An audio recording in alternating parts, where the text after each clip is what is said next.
ताली के साथ प्रेम से बोलिए बाबा भोलेनाथ की। आज सब लोग पैर दबाने में लगे हुए हैं, ज्यादा थक गए आप लोग ना।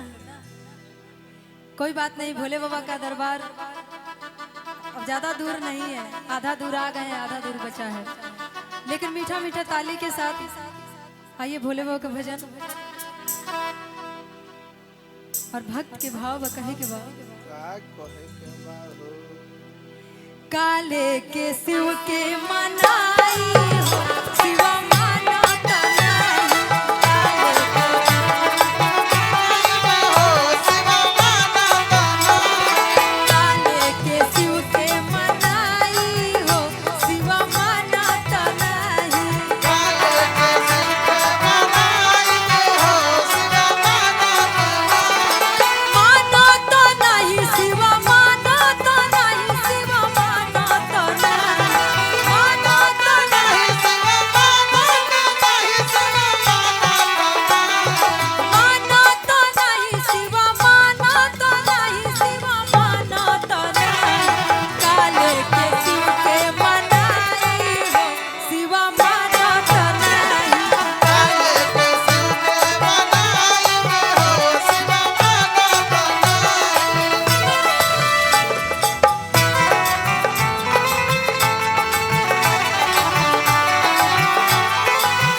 कितनो मिठाई देता नहीं, लेकिन बाबा हिलतो डोलतो नहीं खा।